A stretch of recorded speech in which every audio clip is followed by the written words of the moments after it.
Hey, what's up? MKBHD here. Welcome to an episode of the Waveform podcast. It is Techtober. Yeah. I am so tired. I'm sure you are, too. But where are we? We're your hosts. I'm Marques. I'm Andrew. And you're hearing this on a Friday, but we're recording this a little bit earlier in the week. And this week we had an Apple event on Monday. Yep. We had a Samsung, a Google, see how tired I am? Yeah. We had a Google event on Tuesday. We had a Samsung event on Wednesday. Like today when we're recording. As like we're we recording just came this. straight into here. Exactly. Yeah. And we have a lot to talk about. I think they're kind of in order of excitement because, well, for me anyway, as a creator, there's some really interesting stuff in all three. But really, right from the top, the Apple October event was pretty hype. It's what y'all have been asking for for a long time. Yeah, exactly. So I made a video about all this stuff, and I opened the video saying like, all right, I'm going to try to stay calm. I'm going to try to stay neutral. But I was really excited for these laptops. Like I've edited videos for a long time, and over a decade at this point, and there got to a point where the cameras and the footage got past the level that I could acceptably edit on a laptop. And that was kind of sad because like I like editing on a laptop. I like editing anywhere, but I also really like crispy 8K footage. Yeah. And it got to a point where it was being like detrimental to the production of our stuff. Cause I mean, we would fly out to an event, you would edit, and like I would wake up the next morning getting ready to go to the plane and your eyes would just be like bloodshot. And I'd be like, Marques, did you go to sleep? And you're like, no, I was babysitting the export. Waiting for it to render. So that's what developed the travel iMac. Yeah. So we had an iMac Pro. So I think, you know, we'll get more into it, but I think the big thing here will be like, are these laptops going to replace the travel iMac? Yeah, I've told the story before, but I'll just tell an abbreviated version. The first time I started editing on Final Cut Pro, I was using Premiere on a MacBook Pro, and John Morrison from TLD was using Final Cut Pro on a MacBook Pro. We both went and shot that Kobe interview in Staples Center in LA. He shot the behind the scenes video. I had the main interview. We both finished editing around the same time. We both started exporting around the same time. And then we were like, let's go grab dinner. Oh, wait a second. His video's done exporting already. He found a mistake in his video, went back, corrected it, exported it again. Meanwhile, I'm like 16% done exporting. And I'm like, this is bad. So I had to switch to Final Cut Pro, and I got a lot more speed out of that. But still, when you go like red footage, when you go exporting transcoding these huge files, it takes a very long time, and I usually do have to sit and babysit like a 6-hour export. I mean, you're like an anomaly in the sense that no matter how many times you upgrade, you find ways to break it and stuff. I mean, even the Mac Pro some days has its moments. You need to be like hired by Apple or Google or any tech company to just like test the stuff. To stress test their stuff. Well, that's what I'm here for. So we got a couple things at the event. There was some other audio products right before the MacBook Pros. There was the AirPods 3. When it comes to listening to music on the go, AirPods deliver a magical wireless experience. Which we'll be testing. They're essentially AirPods Pro minus the silicon tips and the noise cancellation. The good stuff, yeah. So but it's cheaper, so it's $179, and they also all now have a MagSafe compatible case that slaps on the back, which is kind of cool. They actually quietly updated all of the AirPods with wireless charging to a MagSafe compatible wireless charging case, but that's a cool new feature. We'll check those out. Yeah, it seems like it's basically just AirPods 2 with the AirPods Pro case and has spatial audio, right? And design, and spatial audio. Yeah, just put the silicon tips though. They've never fit in my ears without the silicon tips. Yeah. Some people, I'm so jealous because they fit perfectly in their ears without the silicon, and they just run around and somehow it's magic, and good for them. I'm not one of those ears. I think like ANC and transparency mode is awesome, but I would like the main reason I would buy the Pros is just for the silicone tips so they would actually fit. So like I would be totally down for, I don't need spatial audio. Give me the ones that fit at the $179 price point. I would be so much happier. Maybe someday. But they also, we got some new colors for the HomePod Mini. Not really too crazy, but some yellow, orange, and blue. So it's just black and white before. That's pretty sweet. Space gray and white. Sorry, was space black? gray and white. I'm assuming it's space gray. It was almost confirm. Black, whatever. Yeah, so there's some color in the lineup now. We also got a new lower tier of Apple Music called Apple Music Voice or Voice something. Yeah. It was a little confusing Super confusing. At first. Basically just sounds like you're triggering all of your audio experience from Siri. I'm not really sure if that's a way to get more people to use Apple Music? Are there people out there with like only a HomePod but no iPhone, so they need to listen to music? I'm not sure. I think we were all very confused. We thought at first it was an extra $5 just to get Siri to work with Apple Music, which would be weird. Yeah, but so I think what we finally found out is that it's basically just like a cheaper, because Apple Music's $10 a month, right? So this is $5 a month. So then it's just a cheaper way of, if you, I guess, only ever really play music when like you're using your HomePod and stuff like that. If you're mostly playing, I guess, in a home atmosphere through Siri, I guess maybe Apple CarPlay probably would take it as well. Sure. If you really don't like the... it's a thing. Yeah. It's a thing now. But then they got to the product we were all waiting for, the $19 Apple polishing microfiber cloth. Beautiful. I can't believe it's on sale separately. Perfect. Yeah. It's basically the cloth that came with the Pro Display XDR. The XDR, yeah. It's got a whole compatibility list on their site. That was so good. If you haven't seen yet, Quinn posted it, or you can just go to the Apple site. But the polishing cloth, somebody took the time to put in what it's compatible with. And the best part is it's not compatible with all iPhones. It's incredible. I almost wonder if there's something specific. Like I was trying to figure out if that's when like Gorilla Glass started or Ceramic Shield started. It ends right around the first iPhone SE, and nothing before that is so quote weird. unquote compatible. Yeah, you gotta have the latest iOS to use this microfiber cloth. Yeah, right. iOS 13 only. But wow.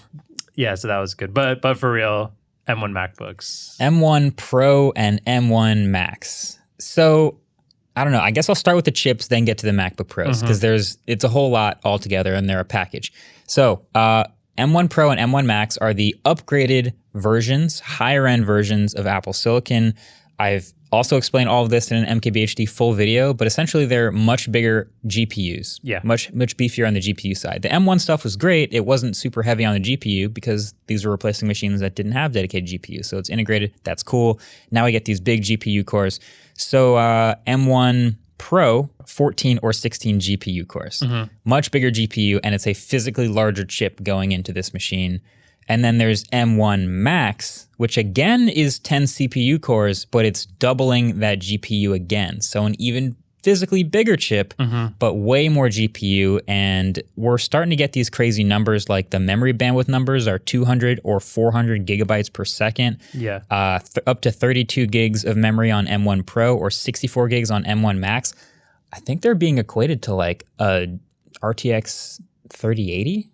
A desktop RTX 3080? I didn't hear that. I'm sure a lot of people are rolling their eyes at that sentence. It's just pure numbers right now. Exactly. No one really has compared them or benchmarked them against anything. And if we want to compare real quick, the M1, the original M1, that is 8 CPU cores, 7 or 8 GPU cores, 68 gigs of memory bandwidth, and 16 gigs of max memory. Yeah. So we're talking like double or triple between the M1 Pro and the M1 Max. Yeah, so I'm a huge fan of M1, especially in this computer I've been dailying for a while, the 13-inch M1 MacBook Pro, because of its efficiency. It's got incredible battery life, but it's also got great single core, great snappy performance, so that's all good. But these are just much more powerful chips. So they're appropriate for higher end machines, and the only thing they show them up in is MacBook Pros. I was kind of curious if we'd see an upgraded iMac, like a 27-inch iMac or even a Mac Mini. Or a Mac Mini, exactly. I could see it in some other stuff too, but it's just MacBook Pros that we got. Maybe there's another event coming for the rest of that stuff. Jeez. But, okay, the MacBook Pros. M1 Pro and M1 Max represent a huge leap forward in silicon for Pro systems. And our teams have been hard at work designing a brand new MacBook Pro that can take full advantage of that incredible performance and capability. I love it. They basically just redesigned. They went backwards by like 5 years and reimagined everything about it. Reimagined, yeah. So 14-inch and 16-inch MacBook Pro. Really liking both of the designs. So the design, first of all, it does have a slightly new shape, and it really reminds me of like those older clamshells, not the iBook, the PowerBooks, the PowerBooks. And I think that's very intentional, and the whole design sort of fits around that. So it's cool. The footprints are about the same as the 13-inch and 16-inch MacBook Pro. But we have ports now, first of all. I'm trying to figure out where to start. We have ports. Yeah. Love the ports. We have MagSafe. as a charger, up to 140 watts from the brick, which is very large. It is very large, but we were talking about how there are cell phones out there now with huge bricks. charging. True. Yeah, but like MagSafe, I never really used long-term a laptop with MagSafe. I kind of joined right around the USB-C, all that happening. Okay. You can still charge laptops with USB-C, by the way. People were wondering that. Okay. But if you want that fastest charging, MagSafe is back.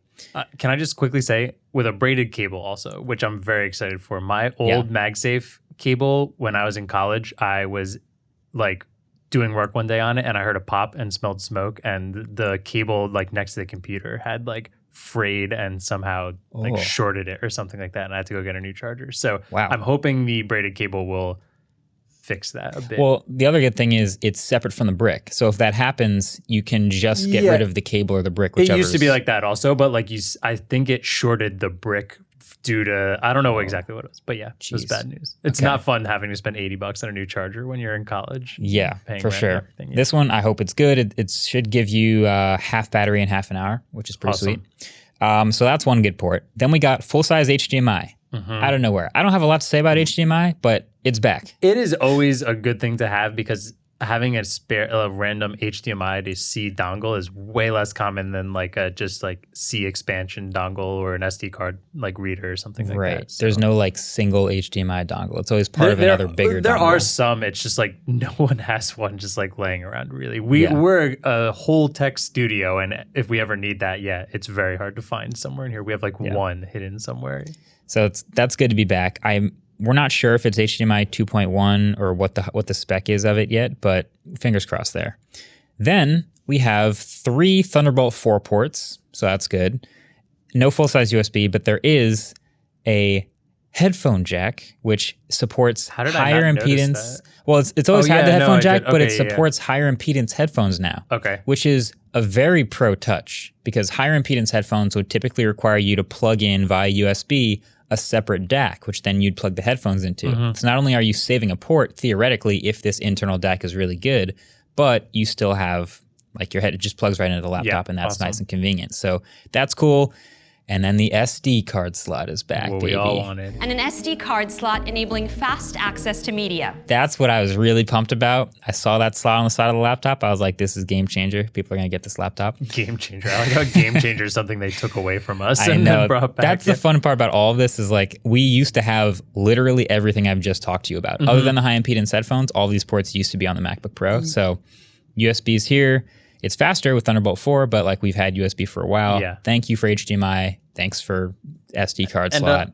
We have to give Apple kind of like, I'm not giving them full credit because they didn't admit how wrong they were by taking it all away from us, but they did bring it back. So I'm not going to like jump from the rooftops that this is like some groundbreaking reimagined ports, but like we're very happy they're back. Let us be happy they're back. Yeah. The language in the keynote was really funny. Love watching them just like some of those moments of like, pros appreciate the flexibility of multiple ports. Just like you hear them say this and you're like, yeah, but you're the ones who just... anyway. You did this. I mean, and if you want to talk about things that they're fixing that they caused the problem for, let's go to the keyboard now of the new. It's so much better. Yeah, so typically we have MacBook Pros with a touch bar, which is a half-size strip of touchscreen at the top. Mixed reception. Wasted space, yeah. Thought it had potential, honestly, when it first came out. I was like, oh, this could be really cool if developers make cool stuff here and if this like starts to... But it didn't turn out to be that great. I think there are very few people who love the touch bar. Right. So they're coming out of the woodwork now that it's gone. Exactly. But, you know, pick them up now while you can because it's gone, and we have replaced it with a full-size row of actual buttons, function key buttons. Never seen before. Yeah, never before seen in a laptop. No, but there's still Touch ID over on the far right-hand corner, which is nice. And then all those buttons are real and physical. And I actually like the keyboard. The keyboard's like inset inside the laptop, and that whole keyboard well is black now, which is a subtle thing, but it, again, sort of has retro vibes and it makes the new design look different, and I like it. It's really funny because we were setting up an older MacBook just for Adam to use for the week, and I was using the old butterfly keyboards. Like, it was right after the event, and I was just like, we've come so far. They really just destroyed this laptop before finally fixing it. It was they did really, everything wrong, I feel like, to get to that point. It was definitely like boiling the frog. What's the saying? Where like if you slowly... You've never heard this? Oh, like if you just put a frog in a pot of water and slowly turn up the heat, it won't realize that it's boiling until it's dying. And no animals were harmed in making up this podcast. This is a common saying because I've used all of these keyboards for the past like 5 years, and I never really thought, like, every year it would get a little bit shallower and a little bit shallower, and I was like, oh, the keyboard's a little shallower. It's kind of annoying. And then the next year it'd be like, oh, the keyboard's a little shallower again. That's kind of annoying. But now that I'm using these and I went back to the shallowest one, oh my God, that keyboard's bad. In the final review, I want you to like side by side, like typing test on them or something. Because just setting that up, like just typing in a couple passwords and stuff, it was brutal. It's rough. I can't believe they got that thin. So they definitely boiled the water on me, but I'm glad they're back again. So keyboard, thumbs up. And then the last big upgrade, I mean, they did improve the speakers and the microphone, but the last big upgrade is definitely the screens. Yeah. So like I said, 14-inch and 16-inch in the same form factor, essentially. It's slightly different dimensions, but as the 13-inch and 16-inch outgoing. But what we're really seeing here is the display thinned up the bezels and got closer to the corners. Yep. It looks pretty good. It's 3.5 millimeters all the way around. And then there's a notch at the top. I'll get to that in a second. Don't worry. And don't worry. I'll get to that in a second. But the display itself is 120 hertz ProMotion, so it's up to that higher refresh rate, and it's HDR. It's essentially a mini Pro Display XDR. It's using the same mini LED tech and gets way brighter, up to 1600 nits peak brightness in HDR content and editing, which is really exciting to have. I think John TLD, again, he just tweeted like, it would be a shame to use these laptops in clamshell mode. You know, you can like close them and plug them into a monitor, because that monitor now is probably better than whatever you're going to plug it into. Yeah, unless you have an XDR, Yeah. So that new screen is going to be awesome for editing, but let's talk about the notch. It's kind of weird that so the aesthetic now is there's a notch at the top in the middle that houses the new webcam. It's a 1080p webcam. Finally. Great. Another big step for Apple. They doubled the resolution. Thank you. But it's so wide that it seems like it has enough room for a whole Face ID suite, but they didn't put it in. And to me, first of all, it's like, okay, you're going to do that in the next one. You're going to put Face ID in the notch because now they all have to look the same, and you just waited a year and we all know it's happening. But let's say you don't care about that. You still got Touch ID on the keyboard. Yep. The other thing is the extra screen is up at the top to the left and right of the notch. That's all menu bar now. Yep. And that's actually fine. The way it was described is it's basically you're getting extra screen up there that you didn't have before. Totally agree. Yeah. Because a lot of the way it's really easy to think about it is, wow, the notch is cutting into my screen.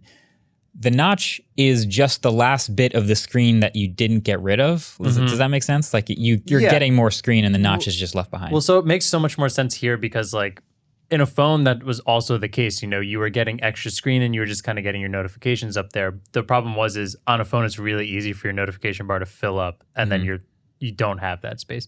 Yeah. You are never going to fill the menu bar and notifications or whatever up on a laptop. We'll see. Okay, maybe I should say never, but like it is far, far harder, and most people will not. Sure. So, yeah, you do get the extra thing.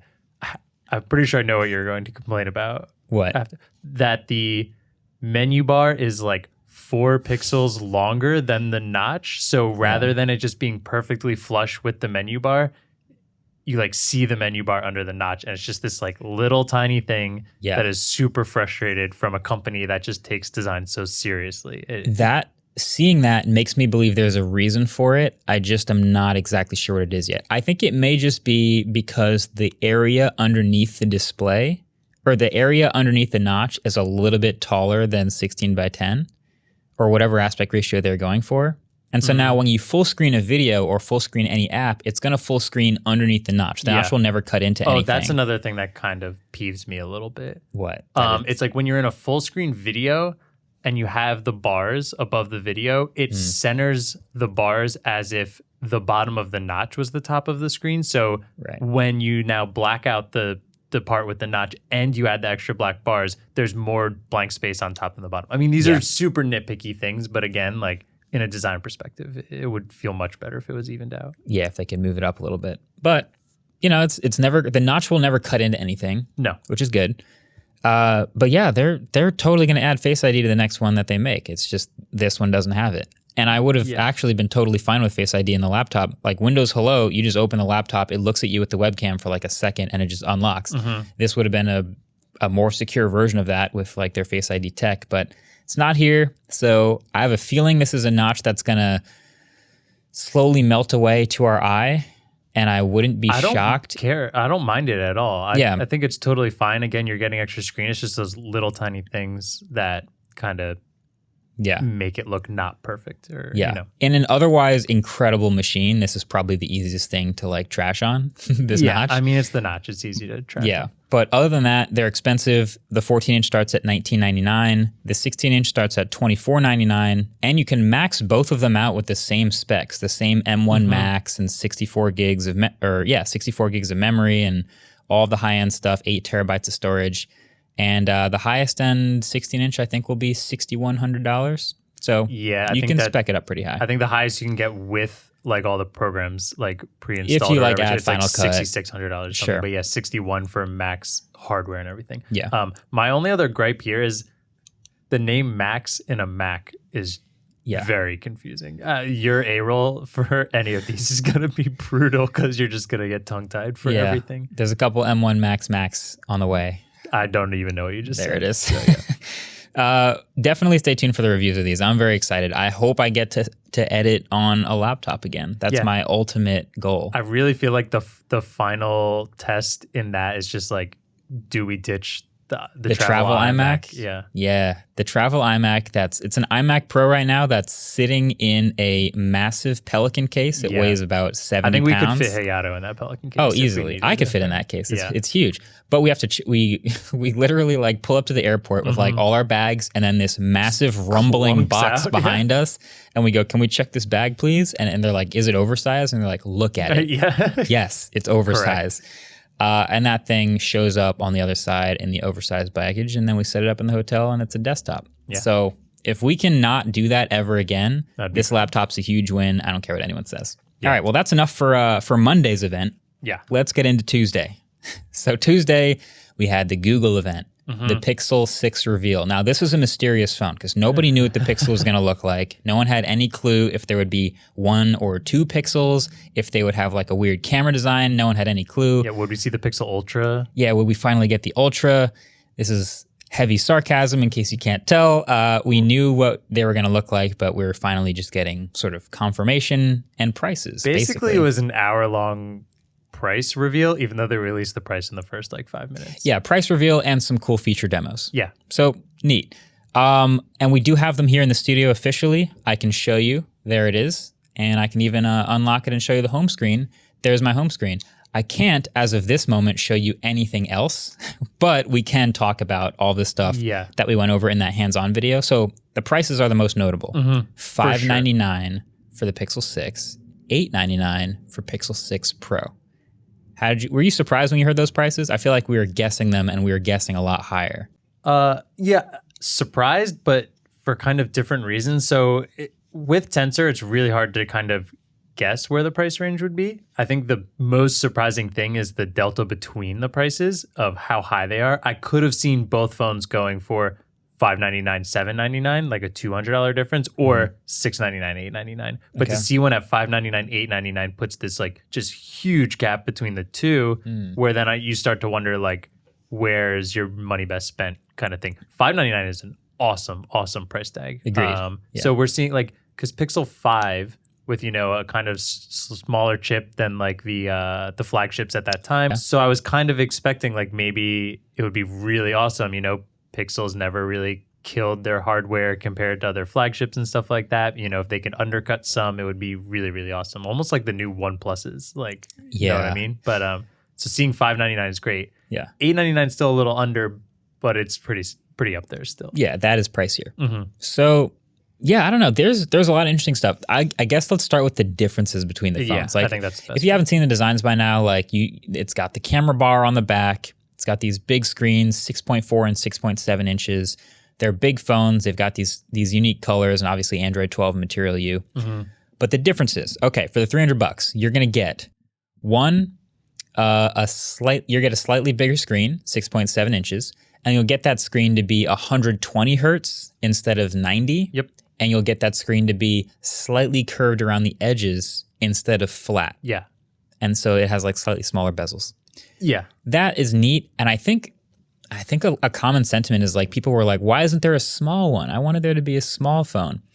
But the response from Google would likely be, we're making a $599 phone and we're going to give you as much phone as possible for that price. And people usually want a big screen, so we're giving you a big screen for low dollars, which is fair. Yeah, I think we've seen with iPhone mini, like the sales weren't as good as we were all hoping for. And then I think what people really wanted it though, because Pixel 5 was like a great size. It was much smaller, not like mini size, but still just a smaller phone. So I think people were expecting maybe something similar to that, at least in this release, but it didn't happen. So we just got some chunky boys. Some big phones.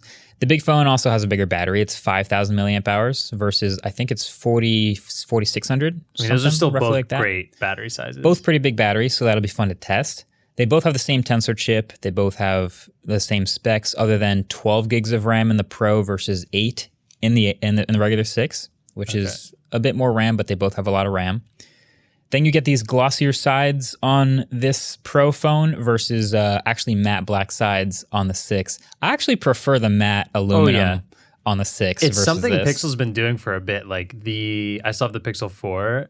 I loved the like orange or the white color with the matte black sides, but no accent button. Oh, the power makes button me so mad. That would have been tight. Like, how do you do these two-tone colors on everything? And like Pixel's always like love the different colors. Yeah, just put the accent button on. I want to see the green one so bad, and with a green accent button would look so well, as good as these phones can look. I'm still a little indifferent to the whole design. Can we normalize not doing glossy sides? Like every time we hear them describe it, it's like we were inspired by high quality finishes used in jewelry and watches. It's inspired by jewelry. And it's very glossy and premium looking. And it's like, yeah, jewelry is shiny, but like the matte one doesn't gather fingerprints. Actually, this Pro has a matte cutout at the top, likely for the millimeter wave support. Did you see the other colors of that? We're off on such a tangent right now, but there's a white one. The white one, at least the white kind of matches it, but doesn't match the silver rails. And then the yellow one, it has this like almost, I don't even know how to describe it, like almost gold, kind of like matte yellow on the top, because we're assuming it's the window for millimeter wave, right? Yeah. So it's like this matte finish on the top. The problem is it doesn't span the whole thing, so you can see the sides of it. Yeah, and it looks really bad on the yellow, I think. I also call the yellow banana cream pie, like that you've left on your counter for too long. Yeah, that's fair. What was Android B? I guess that was before it was like a beta. Oh. It should have been banana cream pie if it was named. Wow, what a tangent. Okay, where was I? So you also get one more camera in the Pro. Yes. So we have a standard 50 megapixel primary camera in both. We have the same ultra wide camera in both. We do have an added 4x telephoto in the Pro, which again will go to further lengths to zoom in. If you want optical zoom, super res zoom is available on both, but you can go further with this extra dedicated telephoto. And another subtle thing, the selfie camera on the Pro is a little bit more ultra wide. It's ultra wide, and the regular 6 is wide, but not quite as wide. And it doesn't shoot 4K selfie video. It does 1080. So it's a slightly upgraded selfie camera on the Pro. That's about it. Millimeter wave, if you don't get it on like one of the carrier versions of the Pixel 6 that have millimeter wave, that's another difference, but that's pretty much it. And just be careful it is not $5.99 if you're getting millimeter wave off like Verizon or AT&T. If you're in the US, I think it's like $6.99 or even $7.29 from AT&T. Just, sheesh. So is that a $300? Is that not enough for a $300 difference? So when I break that down, my thoughts are the two things I would miss the most are the telephoto and I'm mad that the selfie camera on the regular is not as wide. I love wide selfie cameras. Same. I do not know how that's not a thing on every single phone. Was it Pixel 3 that had it and then took it away for 4? Yeah, it was that big Pixel 3 XL notch had those two selfie cameras. Biggest mistake Google's ever made. Yeah. So I kind of struggle to think what else they could have done to make this worth more money. I don't know. It's like I don't see myself wanting to spend the extra $300 because I like the matte sides better. I like the flat screen better. Although I will say the bezels do make it look chunkier and more like brickish when you're just looking at it, but I still like the flat screen What was better. that word? Brickish? Oh, brickish. Oh, yeah. I don't know if it's an actual word. That's fair. No, I like but yeah, that it looks word. more like, when you see both of them from the top, the Pro looks so much better because of the curved screen. It makes the Thinner. bezels look, But totally fine with the bezels. I mean, I've dealt with this massive forehead on the 4XL forever. I think I can deal with some. Just Oh like yeah, they'll both bezels be an around the side. upgrade for sure. But like, I have the ultra wide, which is what I'm dying for. I'll miss the telephoto, but it's basically saying I don't want to spend $300 for a telephoto, and I like the size of the smaller, quote unquote, smaller one better. Yeah, 6.4 inches is still plenty of screen. Yeah, I think that's going to be a really good deal and a really good phone for a lot of people. Yeah. Now again, this isn't the review that's coming up. We're testing them. For sure. I am annoyed by the double embargo. Yes. It is a red flag. It always is every time we see it. I myself am not going to order one until we get through all of our testing. Yeah, David's testing one. David's testing the Pixel 6 right now. I'm testing the 6 Pro. We might trade at some point soon, but look forward to those reviews, definitely. This is a random question. Yeah. When you're talking about a phone, let's say Pixel 6 versus Pixel 6 Pro or iPhone 13 versus iPhone 13 Pro, do you automatically assume when they just say the number that they're talking about the smaller version? So if I say like, how's the Pixel 6? Do you assume I'm only talking about the regular Pixel 6? Because there's so many times I add the word regular or smaller or something like that to it. I feel like we need to create a word for saying. Yeah, We're it's talking kind of about like that. talking about cameras where you talk about the primary camera. Or do you say primary or wide or regular Yeah. camera? I think I assume, I'm talking about the base. Okay. The base I spec. feel like we do, but when you're talking to like everyday people who have phones, like I think it's very default to just say like I have the iPhone 13, and that could mean anything from mini, regular, Pro Max. Yeah, I think people don't really call phones by their name. They kind of use the suffix as like an add-on. It's weird. It's like I'll talk to people and be like, oh, you got the iPhone 13? Yeah, I got the mini one. So Yeah, to them, sure. they got an iPhone 13, but it's the mini one instead of the iPhone 13 mini. Or if they got the Pro, they'll go, oh yeah, I got the iPhone 13. I got the Pro one. So they're all kind of the same phone, just like Yeah. one of them costs more and it's the Pro And it kind one. of makes sense. It's like a trim model on a car. Like you don't go around and say like I got a Subaru Impreza like Exactly. limited or something. You just say you have it, and then Yeah. you might have the Sport. Or the Yeah, I had a premium. Toyota Camry XLE back in the day. Toyota's very confusing. to Too many me. letters. I'm looking at them now, and it's very confusing. But Yeah. little tangent. All better than Galaxy S whatever. You don't like the Samsung Galaxy S. S21? The majority of like relatives and stuff that I ask what phones they have, they're like, I have Samsung. Because they just have Right. completely given up on trying to remember. Yeah, they just want the model number and then the subtext. So to them, it's the Samsung Galaxy. But there's a Yeah. 1,000 subtexts of the Samsung Galaxy. Oh, did you get the S21 Fan Edition? Or, oh, you got the Yeah. S21? Or the S21 Plus? Or is that the S21 Ultra? Which Galaxy are you talking Yeah. about? Like, there's a million of them. I feel like we're the opposite is where it's like, what phone do you have? It's like, oh, the S21. You skip Samsung I know Galaxy exactly and which you just phone. type the end of it. Yeah, that's kind of the way we are in this world. But But so I think I'm very close. Adam, I know what'd you order? Pro You ordered or it, right? 6? Regular. See, I'm Regular. The regular 6. But it feels I don't want to order a new phone and be like, yeah, I got the regular. It just doesn't feel as you got the Pixel 6. Fun, yeah. Oh, wait, what color did you get? Black. black. I think that's the No move. green. No, I didn't like the only special colors I liked were on the Pro. And when I decided to get the 6, Are you I'm gonna say just going black. banana? Oh no, you like the No, white, yeah, I right? like the white one. The white looks pretty good. Yeah, I think black on black with the aluminum sides, all matte black. That's a nice murdered out Pixel 6. I like that.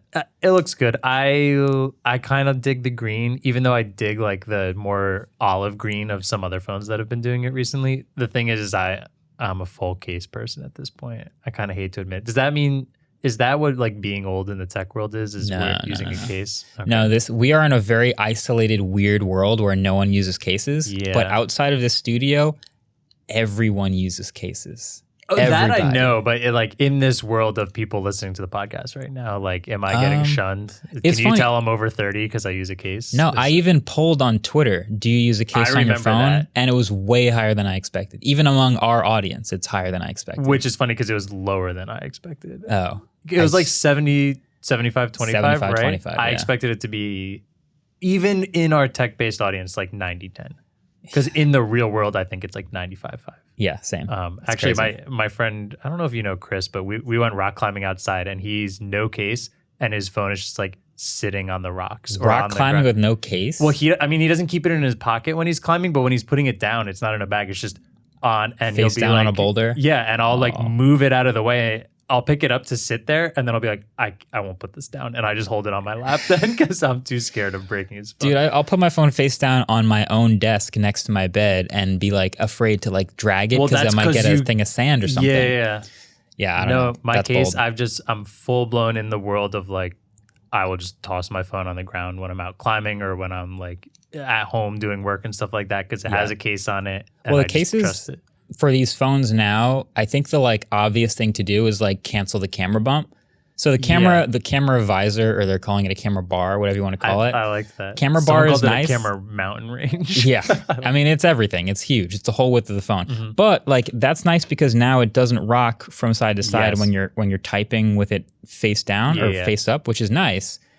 But now you get a case, and the case basically like no brainer, just go the depth of the camera bar across the whole back. So now you have like a flat back.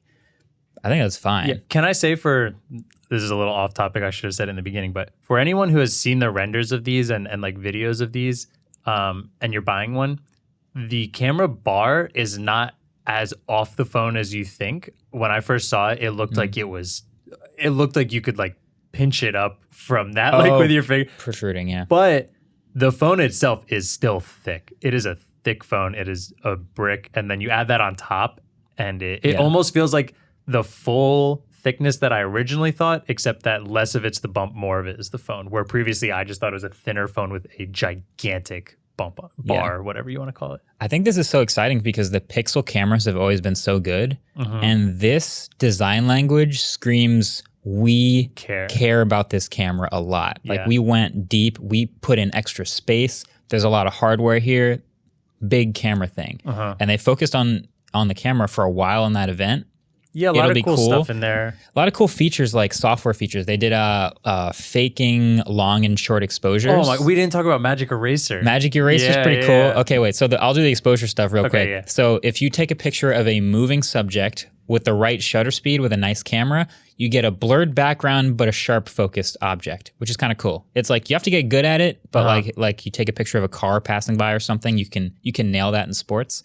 You can fake that on the Pixel by holding it still, and as the object passes in front of you, snap a picture in a special mode, and it will use AI and software to go, oh, the object's moving this way, let's blur the background this way, and you look like you got that cool sliding shot. Yeah, and I think another example is like, it'll do more than just the background, because they showed someone on like a bike. The wheels on the bike. Yeah, or like somebody next to a waterfall where the water had the like long exposure flowing, That's but the other the one, people like standing there. Yeah, you can fake a long exposure too if you look at like a waterfall or light streaks by cars driving by at night or something. If that does well, I'm pretty excited about that, because I'm could be really cool. excited to get ultra wide, because I like taking pictures, and I really like taking pictures when I'm out hiking and everything. So getting to add this cool like little water feature could take some really sweet pictures. And but what about Magic Eraser though? Okay, This is fun.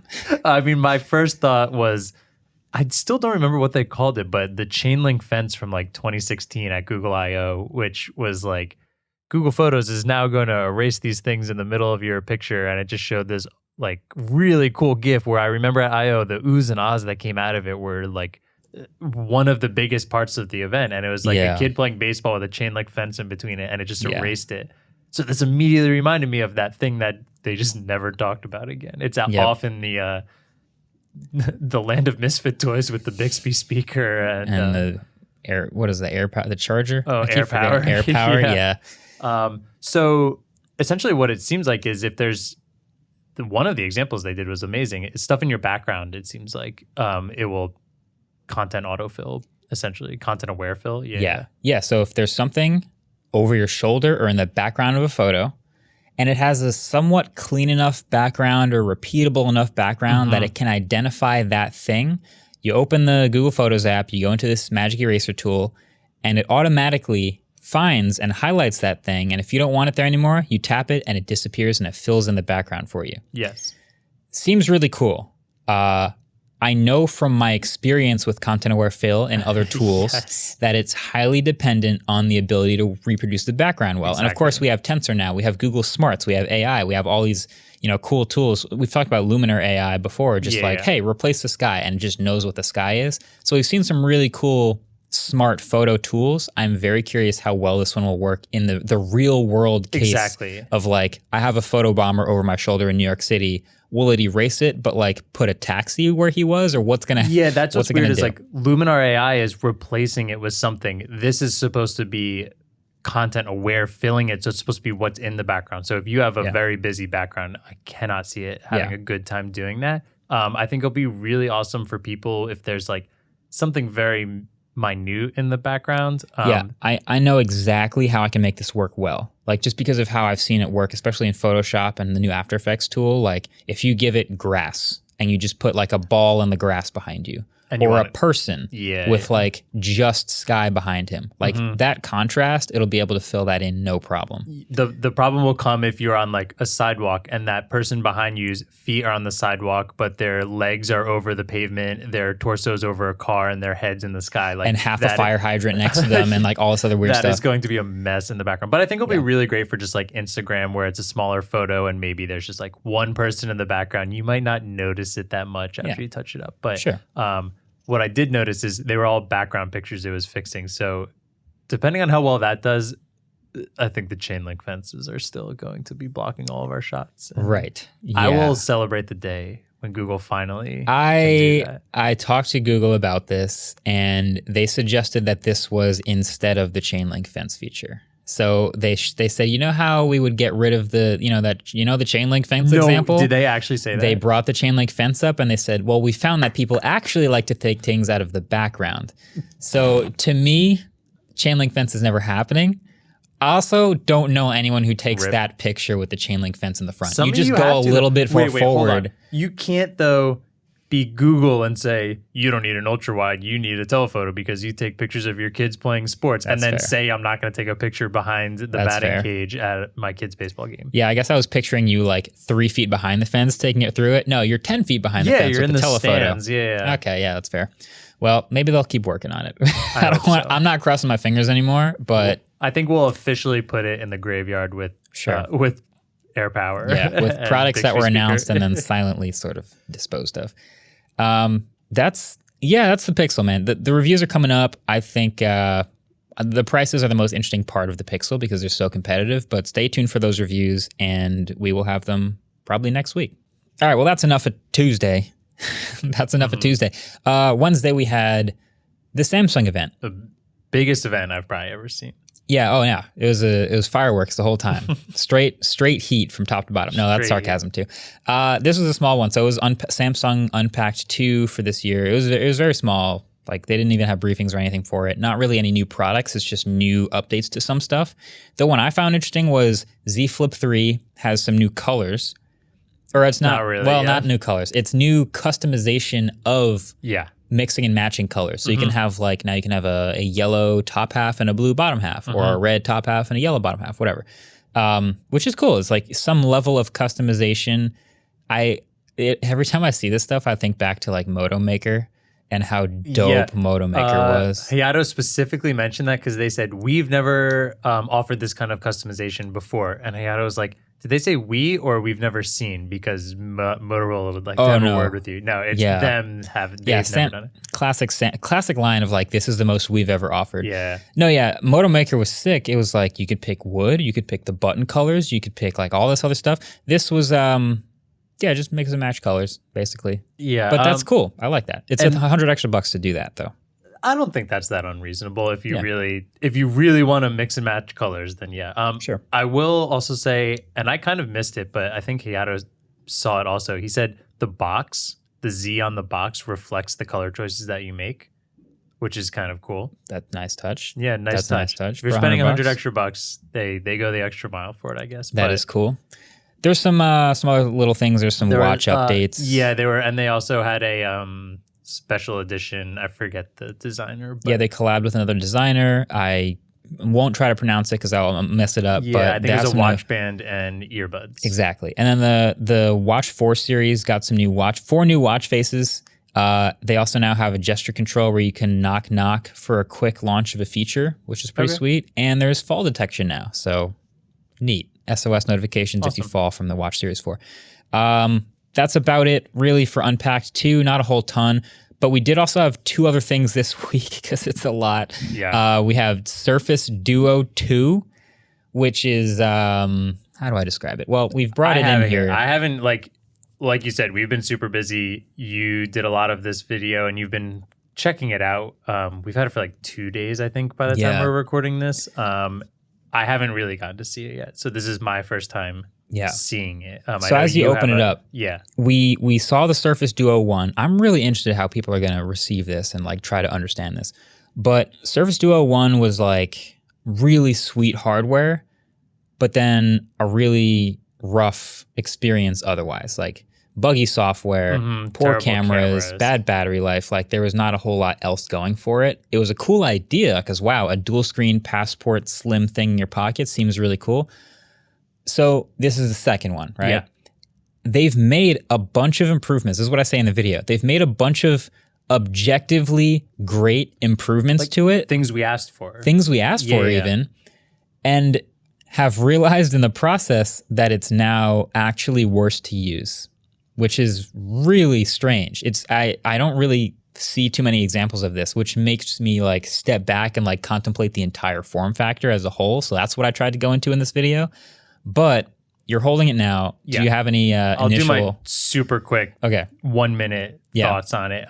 The curved screen, I do have to say, like, does make it feel like a little less of a bezel in the middle. But like, you know, I think we all kind of assumed in this form factor the bezel in the crease. I don't want to call it a crease, but you know, it's 2 screens. Yeah, it's 2 screens. So like you kind of expected that. They made the bezels on the outside smaller, but they're still huge. So I give them credit for that. The black color at first looked nice. Seeing both of them, I like white better. Now here's my biggest issue. I know everyone's gonna say this. We wanted better cameras. It doesn't fold flat, which I don't even have the biggest issue with. And now I'm gonna do this on video and try and explain it on audio. If you hold the bottom, because the camera bump on the top, it's in like a wedge shape. It snaps into the camera fine, which is like feels really nice. And that's one thing that the Surface has done really well. But if you're holding the bottom of the phone when it's like this, any pressure, you're squeezing it and the whole phone is flexing. And like that just doesn't feel good and it feels like something's going to break eventually. Still very thin. I feel like even just squeezing it and looking at it, it feels like it's now bowed in a little bit. I never. Is the flashlight on? Apparently. Oh, nice. Okay. Cool. Don't know how I did that. Okay. That was my fault. Cool. Yeah. I get it. It still feels like a great piece of hardware. Like it's too wide. It's too wide. Make it thinner. A lot of thoughts on this, right? Yeah. Okay, so the new screen is same aspect ratio, but it's a little bigger. It's 8.3 inches inside, and it's a 90 hertz brighter display. I like that it's 90 hertz. Honestly, the software is still so buggy that it is one of the stutteriest devices I've used. And I didn't even get to the price, which I will eventually, but for this price, it should not stutter this much. So that's unfortunate. But the camera on the back, it's way better. And that's, I guess, a pretty low bar to clear because the previous camera on the Surface Duo was the front-facing camera. Yeah. It was the webcam. And not a front-facing camera they seem to care about that much. Yeah, so if you hand it to me. So before, you would have to, you still have a selfie camera, but you have to flip it all the way around to open it, flip it around, and then use the selfie camera and take photos of things from the screen on the other side. Fine, it worked. I don't think that was the worst idea in the world back then. It just felt like the selfie camera sucked so bad. It was bad, right. So this time, you have these triple cameras on the back, a standard, an ultra-wide, and a 2x telephoto, which is not amazing, but you know what? It's real cameras now. Yeah. In order to take your photos, you have to open it, and if you fold it all the way around again, you're blocking the camera. So now you have to open it all the way out to take photos like this, which is... It's minor, but it's a little annoying and it's just this big thing. And you take photos and it's got this UI where you take photos on the top and then it shows up at the bottom and it's well laid out, but it's just a strange design. If you're listening right now and don't have video, what he's saying is before you would fold it all the way so both screens were facing out and it was flat and, you know, what essentially is the smallest version of the phone to take a picture because that's how we all take pictures with our phones. Yeah. Now, because of folding it in on itself, you block the new cameras. the phone has to be all of the way open, which you look like the person taking a picture with an iPad now. Yes. And you never want to look like that person. I promise you. So can I also say, is that camera bump bigger than the Pixel camera bump? Thicker at least? Further off of the phone? I think so. It is a little thicker because it is a wedge shape. The funny thing about the wedge shape is it is the wedge shape. Oh, yeah. Because it is matching when you pivot around and click it into place. Pivoting it around and clicking into place feels nice until you realize that there's nothing wedging down the bottom, like I said. And if you pinch that, the whole phone flexes. Yeah, and now just when you use it one-handed like this, it's open a little bit. And that's a little bit weird to hold now. It's way thicker. Well, it's already weird to hold because it's way too thick. So anyway, I get into this in the video and I'm like, okay, they added the cameras. The cameras are objectively better, but now worse to use. Is that a win? A little bit, but also a little bit of a loss.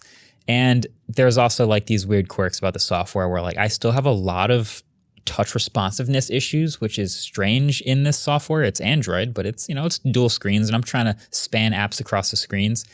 And the one weirdest part is if you span an app across both screens, you literally lose the text that's in the middle of the screen. Like a full, probably 20 pixels are like bent over into the middle. Watch the video so you can see it on camera. It is not a good idea to read this like a normal book where text goes across. I guess a normal book they'll do 2 pages. Would have pages on either side. But if you're trying to web browse, you no longer want to bring up an article full screen because you're cutting off all the text in the middle. Yeah, I guess you would want to spin it and do it vertically. And then you can at least scroll the line past it. Exactly. One thing I thought of was they don't market this as a gaming phone, but at any point when you have something that is a bigger screen, like you want to hype up gaming. They actually do a little bit. They kind of do. Not like ROG phone levels or Legion. But I have Game Pass on here. Well, so the thing is I kind of get the idea of like folding it up and you have a controller on the bottom and the screen on top, but you're not really getting more screen real estate in the games of there. Right. So if you wanted to play a game at full screen, you can. But if you wanted to play any type of shooter like PUBG or COD Mobile or something like that, you can't full screen because your crosshair will be in the middle. And the literal entire purpose of playing the game is to shoot people, and now you can't aim. So that's interesting. Yeah, so the difference between something like this and a Galaxy Fold would be you still have all the screen in the middle. But dual screens was it was an interesting productivity idea because I really like some of the versions of using this device where I have my email on one side and a web browser on the other side, and I'm writing things in the email based on what I'm reading on the other side in the web browser. And you can still do that on the folding screen devices, but it's just such a cognitive thing to have 2 screens and to have that separation there by a real bezel. So that's why I was into the idea, but I think genuinely there's almost no reason to get it's hard because they did what we asked them to. They even did I think the little curved screen to get notifications while it's closed is a brilliant idea. I think that was a really smart move, but it, like you said, it's just, I don't know. And with the full cameras, they make this seem like last year they kind of had this thing where is this your dedicated phone or is this kind of like a companion device kind of thing, like a work quote unquote phone or whatever. But this makes it feel like it's a real thing that it wants to replace your phone. And I can't see many people doing that, unfortunately. Yeah, it's tough. Still feels great. Still a great piece of hardware. I'll invite you guys in the comments to, again, leave your thoughts because I asked for this in the main video, but we'll also see some stuff here over on Waveform. Do you think this form factor can work? Can it have any real advantage over the other stuff where you have an outside screen? Because that's the thing about all the other folding phones is you can take them out your pocket, use it for a second, check your notifications without opening it, put it back. They have varying levels of that functionality. Some of them you can take a quick selfie. Some of them you can dismiss notifications or even reply with your voice. Some of them have a whole screen on the like a whole phone. Like the Z Fold is basically a whole phone on the outside. This one, nothing. You have to open it. And that's the difference. I'm curious. How about this? I mean, obviously fix all the software bugs and stuff like that. What if this was a little bit less wide and did have a front screen? So now you can use it normally front screen. You can take pictures with the nicer camera on the back, which we also, I don't think we've tested the cameras yet on it because we haven't done the full review, but we'll have to see. This will definitely be better than the old one. We'll see how it stacks up to other phones. Yeah. You can take regular pictures. You can do your regular normal stuff. But I do still feel like it's not so much that it doesn't have like the full bending screen, but the two screens, like holding like a book is still really comfortable. And if you are doing some basic browsing or especially reading, like I could see people who are really into e-readers and stuff like that. Yeah. This could be awesome. Like this is a comfortable way to hold the phone. It is bringing a new form factor. But the problem is it's making all the normal everyday use phone stuff so much harder. Yeah. $1,500. No thanks. Yeah. That's the cherry on top of the banana cream pie. Is that a thing? No, probably not. But that's the cherry on top. It cost $100 more than the last one, which by the way was like selling for $900 off or $1,000 off, which is a pretty good sign that they're not selling very many for whatever reasons. Obviously, it didn't do very well, but brand new, $1,500. So it is what it is. Yeah. I leave the comment section open to your thoughts on that one because that's one of the most like polarizing, interesting things. But one last thing for this week, we had the Rivian here. Yeah. We had the Rivian R1T here in the flesh, the electric pickup truck from the California startup. Now, the whole crew's seen it now. You sat in it. We've driven it around for a bit. I've made a full 20-minute video somehow. I didn't realize I had that much to say about this truck, but I did. And that was the most fun I've ever had driving a truck. And if you put a gun in my head right now and said Cybertruck or Rivian, I would honestly pick the Rivian. It is sick. It's so fun. I still think way too many people are excited for Cybertruck and don't know what they're getting themselves into. That massive as truck. cool as Cybertruck is, and for the people that it's made for, it will be great. That is not a truck for the average person. Yeah. It's massive. F-150 Lightning, even, very massive. GMC makes that Hummer. Obviously, the Hummer is massive. So the number one thing the Rivian has going for it is it's a compact pickup truck. It's like a 4.5-foot bed. It's a very maneuverable truck relative to other trucks, of course. Yeah. But oh man, it's fun. It's so fun. You're not buying it if you are like a truck person, if that makes sense. I do like that their marketing this is more of like an adventure thing. Like the truck bed is a benefit. Yeah, this is not a work truck. No. Yeah, it's an adventure vehicle is what they call it, basically. So wow, I don't know if we even have enough time to go into all the details about Let's it. just but go quick. Definitely watch the video. It's fun, but like they have every little thing geared towards adventure. From the colors, we tested the blue one, but there's some other kind of adventure colors, I think. And on that, they do these like yellow accent with their logo and the stuff on the side. So yeah. I like the blue, and I love the blue with the yellow accent, the yellow calipers, the yellow brakes. Yeah, everything looks so good. So the design is kind of like this retro future thing, and I included this tweet in the video, and I think it's perfect. Someone said, it looks like this truck is like 50 years old and brand new at the same time, because it has this weird like Volkswagen bus type shape, but it also is a huge light bar and LEDs and like a new truck look. And it's electric. So it's interesting. It grew on me. I didn't love it at first, but it grew on me. Also, it's still not. I don't think it's a sexy truck. I like aggressive. I like aggressive looking things, and not like crazy overly aggressive like Lamborghini stuff like that. Urus? No, I'm not a Cybertruck fan.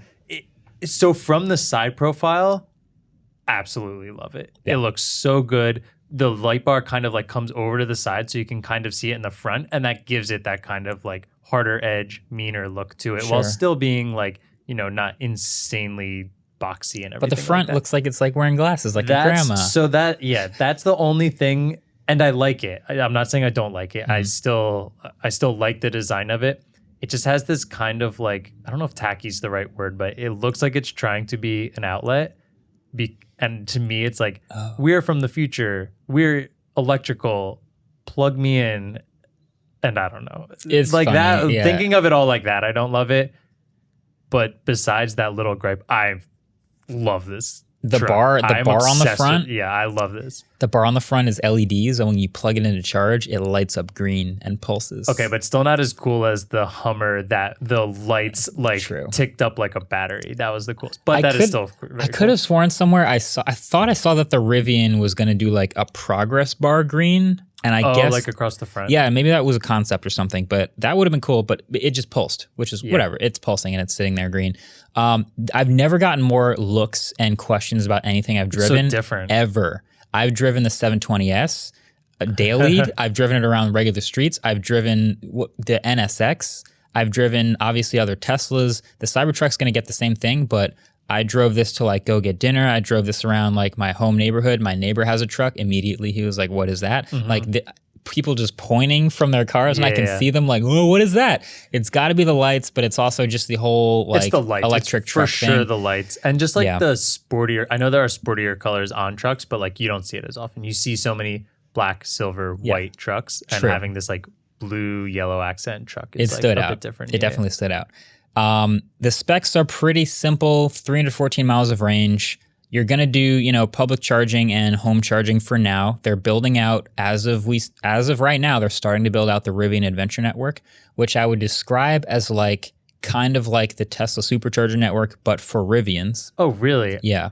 I assumed it was more like Ford Pass, whereas like we're using other things and you're getting like information based on a different infrastructure. Yeah. They're building their own. They're building their own charging infrastructure. Is it cool. What is it, CHAdeMO or CCS? I think it's CCS. CCS. I think it's CCS. And correct me if I'm wrong, but it'll be just for Rivians. It'll plug into all the info, will be in the app and everything. It'll be like their own first party, well integrated network. And it's the Adventure Network, so it'll be in a lot of places, not like Teslas where they're along the like road trip stuff, but they're more in like adventure-y places, maybe campsites, maybe a lot of those stops on the way to campsites or popular camp locations. So that's kind of a neat like version. I'll be interested to see how that happens. If it is like something where you're using, you know, Electrify America most of the time and they're giving you some extra, you know, like out in the wilderness kind of stuff. But then you also have to think the super adventure things are really out in the wilderness where like, I mean, like far from a charger. I highly doubt they're going to get in any national parks or anything. I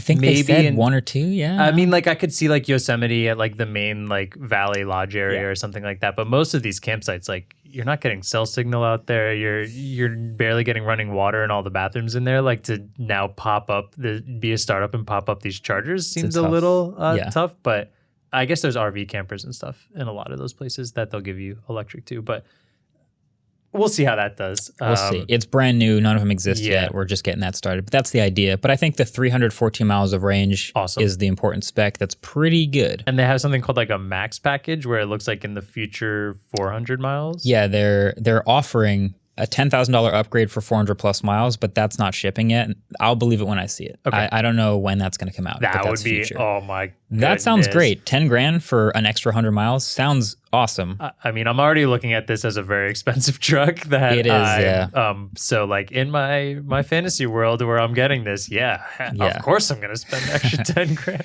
It starts at like 70, FYI. So it's expensive. It's a pricey truck. But I'll also toss in quad motors, torque vectoring, 0 to 60 in 3 seconds flat. Jesus Christ, this truck is fast. It's wild. It's hilarious that a truck can be that fast.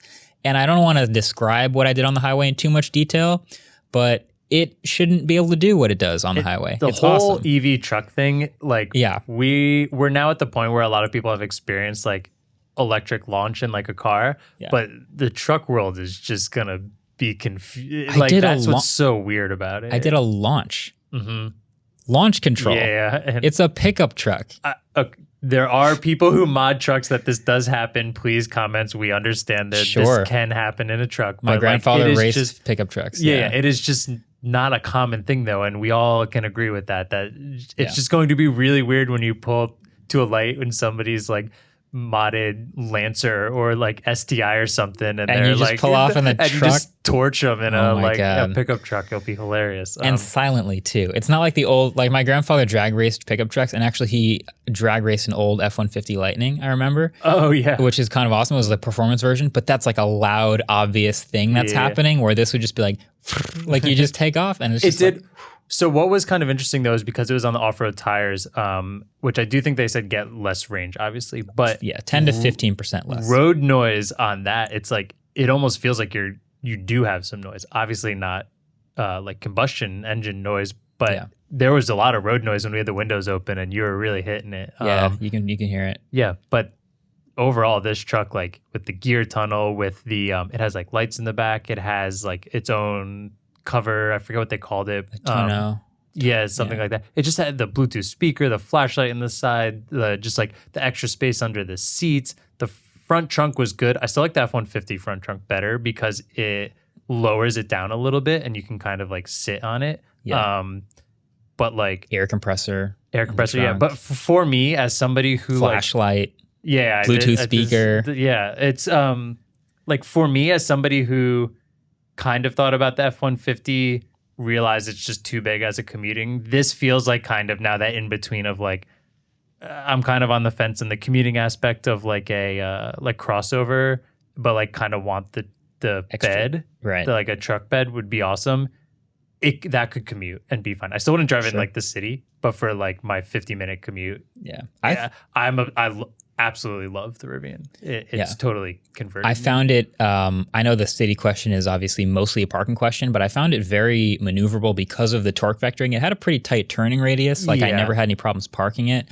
I don't drive a truck very much. I was very impressed by that. Mm-hmm. But parking would still be miserable. Parking would still be tough. I mean, that's just that's the reality of the city.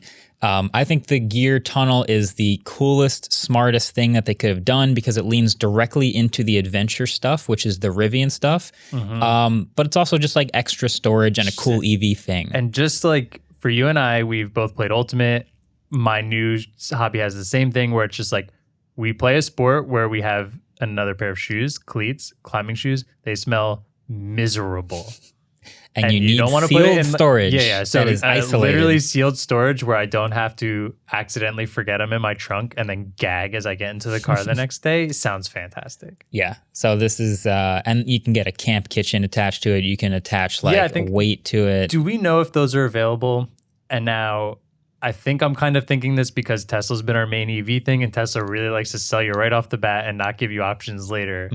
Camp stove you can get like later. $5,000 option. Whenever. Haven't seen it delivered yet, but you can add it in the configurator. Awesome. Yeah. So it's really cool. $5,000 is a lot of money, but the package it comes with, like you should go read the package. It has it has the stove, it has like the little sink and the water container, but it also comes with, Adam, what's the company of all the... Snow Peak. Never heard of the company before, but a bunch of really, really nice, I'm talking like $50 to $100 mugs and like camp cups and like stuff cutlery. like that. Yeah, really, really nice. This truck is fun. I would love it. I could totally see myself in the next couple of years possibly picking it up. Y'all, watch the video. It's 20 minutes long. We took it off-roading a little bit, barely. It's in air quotes. We took it off of a road. Huge air quotes. It's off of a road, okay? We had a day and a half with it, but like most fun I've ever had in a truck. I'm a huge fan now. I can't wait for that charging network to build out. So that's the Rivian. That's been quite a week. A week. Who knows how long this episode Marques is. is probably going to go crash like the minute we finish recording. No, I'm going to go directly on a plane to go play Frisbee. It's going to be good. But that's been it for week, whatever this is of Techtober. We'll be back next week as we usually are, but definitely stay tuned for those reviews we talked about and for additional videos because they never stop. It's that time of year. Either way, thanks for watching. Catch y'all on the next one. Peace. Waveform was produced by Adam Molina. We are partnered with Vox Media, and our intro-outro music was created by Vane Sill.